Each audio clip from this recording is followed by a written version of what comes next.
Hello dear students, मैं आपका English गुरु English put 247 में आप सभी का स्वागत करता हूं। ये इंट्रोडक्टरी वीडियो है जिसमें मैं आपको ये बताने वाला हूं कि इस वीडियोज़ में आगे क्या क्या आपके लिए लाऊंगा जो कि फ़ायदेमंद होगा। तो सबसे पहले मैं आपको ये क्लियर कर देता हूं कि कौन इस वीडियो को देख सकता है, who can watch this videos.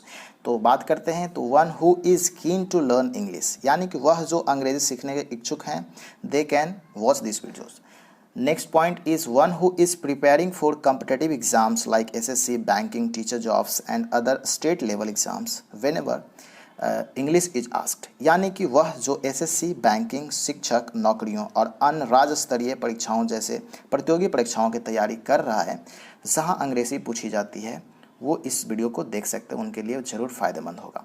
तो आपको ये बता देता हूँ कि क्या मैं इस वीडियोज़ में कवर करने वाला हूँ। तो इन वीडियोज़ में मैं ये कवर करूँगा जो कि English for general competitive examinations के लिए जो इंग्लिश आती है, प्रिंस टू पारामाउंट, जो कि नीतू सिंह द्वारा लिखी गई है। इसका वॉल्यूम फर्स्ट को मैं अभी कवर करने वाला हूँ, जिसमें आपको फर्स्ट जो है वोकाबलरी यानी कि शब्दावली की बात करेंगे। तो इस वीडियो में मैं शब्दावली को याद कराने का एक शानदार तरीका आपके साथ शेयर करूंगा, जिससे आप जो भी वोकाबलरीज होंगे उसको बिल्डअप कर सकते हैं, उसको याद कर सकते हैं। अगला बात करेंगे दोस्तों तो वन वर्ड सब्स्टिट्यूशंस, क्योंकि बहुत सारे एग्जाम्स जो भी कॉम्पिटिटिव एग्जामिनेशंस होता है जहाँ पे अंग्रेजी पूछी जाती है वहाँ पे वन वर्ड सब्स्टिट्यूशन से भी सवाल बनते हैं। तो वन वर्ड सब्स्टिट्यूशन को भी याद करने के लिए इस वीडियोज़ के माध्यम से मैं आपको शानदार ट्रिक्स देने वाला हूँ।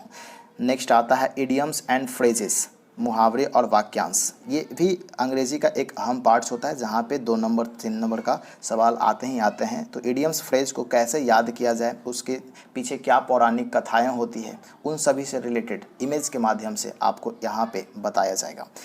नेक्स्ट है आपका basic to high English grammars. Grammar को समझना बहुत ही आसान एक तरह से होता है यदि आप उसको शुरू से बेसिक्स टू हाई तक जाएं, तो जहाँ तहाँ से पढ़ने से थोड़ा दिक्कत हो जाती है, बातें समझ में नहीं आती है। तो इन वीडियोज़ के माध्यम से मैं आपको basic to high English grammars बताने की कोशिश करूँगा। उम्मीद है आपको ये पसंद आएगा। आगे बात करते हैं तो मैं आपको एक तरह से दिखा देता हूँ कि किस किस प्रकार से वीडियोज़ में अपलोड करूँगा इस चैनल के माध्यम से। तो देख सकते हैं स्क्रीन पर वोकाबलरी समाधान, यानी कि कैसे हम लोग वर्ड्स को याद करेंगे उसके लिए बताया है। एक आपको रिव्यू दे देता हूं कैसे किस प्रकार से रहने वाले हैं आगे की क्लास। वोकाबलरीज की बात करें दोस्तों तो यहाँ पे आप देख सकते हैं डियर स्टूडेंट्स कि सबसे पहले कोई वर्ड लीजिए, ठीक है। वर्ड है जैसे कि मैंने लिया है पैराडॉक्स। इमेज में भी आप देख सकते होंगे 2 डॉग्स क्या कर रहे हैं, एक दूसरे से फाइटिंग कर रहे हैं, यानी कि एक दूसरे से झगड़ रहे हैं। तो यहाँ पे वर्ड हमने उठाया पैराडॉक्स। पैराडॉक्स का मतलब होता है, समझ लेते हैं पहले। पैराडॉक्स का मतलब होता है दोस्तों कि हिंदी में इसे बोलते हैं परस्पर विरोध या तो विरोधाभास बोला जाता है, ठीक है। इंग्लिश में इसका मतलब होता है कॉन्ट्राडिक्शंस, एक दूसरे का बिल्कुल अपोजिट होना, उसको बोला जाता है कॉन्ट्राडिक्शंस। आइए इसको कैसे याद करें। तो इसको याद करने के लिए इसमें से वर्ड में से ही आपको एक कीवर्ड्स ढूंढना है। पैराडॉक्स में क्या ऐसा कुछ कीवर्ड ढूंढ सकते हैं जिससे आप इस शब्द को याद कर सकते हैं। तो यहाँ पे हमने ढूंढा है पूरे डॉग, पैराडॉक्स पूरे डॉग। पैराडॉक्स पूरे डॉग्स एक तरह से राइमिंग कर रहा है, तो इससे आप याद करने में इसको यूज कर सकते हैं। जैसे पूरे डॉग्स से हमने एक सेंटेंस बना दिया हिंदी में, बिल्कुल हिंदी में सेंटेंस बना सकते हैं आप, इंग्लिश में भी शॉर्ट सेंटेंस बना सकते हैं जो कि आप याद कर पाएँ। तो पूरे डॉग एक दूसरे के परस्पर विरोधी होते हैं, यानी कि पूरे डॉग एक दूसरे के परस्पर विरोधी होते हैं। पैराडॉक्स का मतलब होता है एक दूसरे का विरोधी होना, परस्पर विरोधी होना। इसको याद कर लेंगे, ठीक है। तो इससे हमने एक और सेंटेंस बनाया है, I don't know if this be a paradox, I know that it is a truth. मतलब कि आप अगर 9th या 10th पढ़े होंगे जिस CBSE से, ठीक है, तो वहाँ पे आपको कंट्राडिक्शन मेथड्स यूज करना आता होगा। जैसे कि इरेशनल नंबर्स को प्रूव करना होता है, इरेशनल नंबर को प्रूव करना होता है, तो आप रेशनल मानते हो उसको और लास्ट में जाके बताते हो कि this is contradictions, that's why it is not rational, it is irrational numbers, ठीक है। तो इस प्रकार से ही यहाँ लिखा है, I don't know if this be a paradox, I know that it is a truth. Okay, तो ये वोकाबलरी याद करने का तरीका हमने बताया। इसी तरह के और भी वीडियोज़ का सीरीज़ आपके इसी चैनल पे, प्यारे से चैनल पे आने वाला है। तो इस चैनल को आप सब्सक्राइब जरूर कर लीजिएगा ताकि आपको बेनिफिट्स मिलता रहे। बात करेंगे नेक्स्ट जो है वन वर्ड सब्स्टिट्यूशन का समाधान हम लोग किस प्रकार से करेंगे इन वीडियोज़ के माध्यम से। तो देख सकते हैं दोस्तों, एक आपको इमेज दिख रहा होगा माननीय आदित्य योगी नाथ, जो कि दिल्ली कहाँ के, लखनऊ के यानी कि उत्तर प्रदेश के मुख्यमंत्री हैं। तो यहाँ से देखिए शब्द भी इन्हीं से रिलेटेड हमने उठाया है। जैसे कि है एक शब्द है एबॉट। एबॉट का मतलब क्या होता है? एबॉट का हिंदी मीनिंग की बात करें तो हिंदी में इसका मतलब होता है मठाधीश यानी कि महंत लोग। मठाधीश महंत लोग होता है। इंग्लिश में इसका मतलब होता है a man who is the head of monastery, यानी कि किसी भी मठ का जो हेड होता है उसको मठाधीश बोला जाता है, महंत बोला जाता है। तो इसी से ट्रिक हमने कैसे बनाया, तो इससे एबॉट से क्या पता चल रहा है? एबॉट से आपको लग रहा होगा एबॉट, या तो इसको एक राइमिंग वर्ड ढूंढने का कोशिश करेंगे, अब बोट।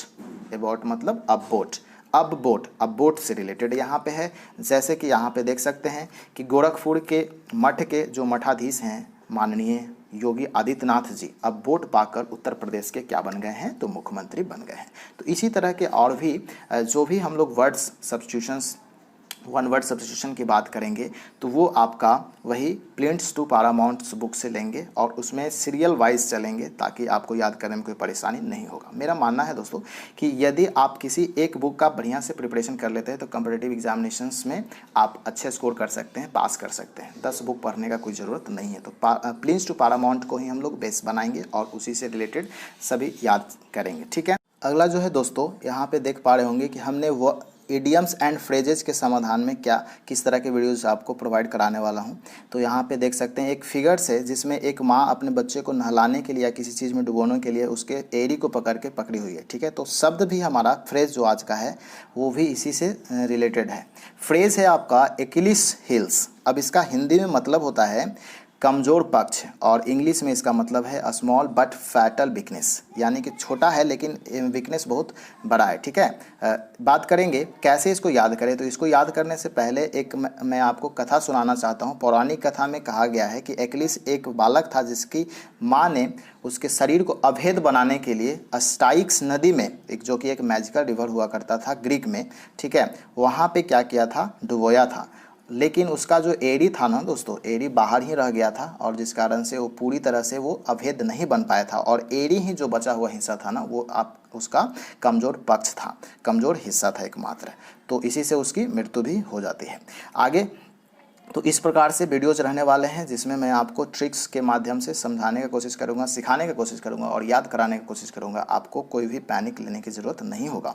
आगे देखते हैं अगला जो आपका है। तो यहाँ पे देख सकते हैं basic to high English grammars समाधान। तो इंग्लिश को हम लोग अगर बेसिक से पढ़ते हैं ना तो बेसिक टू हाई जाते जाते हम लोग बहुत चीज़ इंग्लिश में सीख सकते हैं।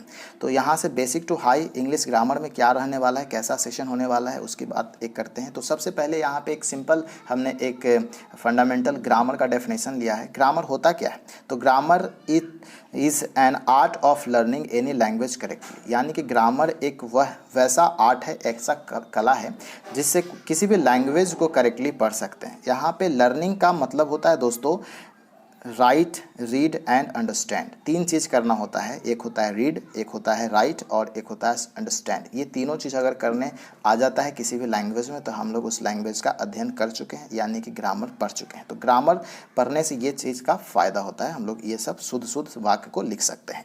एक और डेफिनेशन इसका छोटा सा है, वो डेफिनेशन भी बोलता है ऐसा ही कुछ कि grammar is the study of the way words are use to make a meaningful sentence, यानी कि ग्रामर एक ऐसा तरीका है जिसमें वर्ड्स का यूज करके हम लोग सेंटेंस को शुद्ध तरीके से बनाते हैं। यानी कि व्याकरण एक सार्थक वाक्य बनाने के लिए जिस तरह के शब्दों का उपयोग किया जाता है उसी का अध्ययन होता है हमारा ग्रामर्स। ठीक है, तो अब देखिए इसमें क्या क्या इंक्लूड्स होता है, क्या क्या पढ़ेंगे तो हम लोग सेंटेंस को सही तरीके से लिख पाएंगे इंग्लिश में। तो यहाँ पे आप पढ़ते हो पार्ट्स ऑफ स्पीच, जिसमें 8 पार्ट्स ऑफ स्पीच होते हैं, nouns, pronouns, verb, adjective, adverbs, preposition, conjunction और इंटरजेक्शन। साथ ही वॉइस पढ़ते हैं, टेंस पढ़ते हैं, नरेशन पढ़ते हैं, रिमूवल टू पढ़ते हैं, क्वेश्चन टैग्स पढ़ते हैं और बहुत सारे चीज़ पढ़ते हैं जिससे हम लोग शुद्ध वाक्य लिख सकें। ठीक है, तो ये सारे चीज़ रहने वाला है इन वीडियोज़ में। लगातार वीडियो में आपको अपलोड करते रहूँगा जिससे आपको फ़ायदा मिलते रहेगा। तो आपसे एक और अनुरोध है कि यदि आप हमारे सोशल मीडिया अकाउंट से जैसे कि फेसबुक, ट्विटर्स, टेलीग्राम्स, इंस्टाग्राम, पिनस्ट्रेट आदि से जुड़ना चाहते हैं तो इसका डिस्क्रिप्शन बॉक्स में सभी का लिंक्स प्रोवाइड मैं करा दूंगा जहां से आप जुड़ सकेंगे और फ़ायदा उठा सकेंगे। वीडियो देखने के लिए बहुत बहुत धन्यवाद दोस्तों। यदि आपको यह वीडियो पसंद आया और हमारा एफर्ट्स पसंद आया तो इस वीडियो को लाइक करें, शेयर करें अपने दोस्तों के साथ, कमेंट करें और यदि आप हमारे चैनल पर नए हैं तो चैनल को सब्सक्राइब करके बेल आइकन प्रेस कर दें ताकि सारा नोटिफिकेशंस आपको मिलता रहे वीडियोज़ का। चलिए मिलते हैं अगले अपडेट्स में नए वीडियोज़ के साथ, तब तक के लिए goodbye, take care, thanks a lot, जय हिंद, जय Bharat. Når helgen nærmer seg, spør alle hva jeg gjør da. Jeg hitter kløden som om hverdag var en lørdag. Så mange damer er og drikker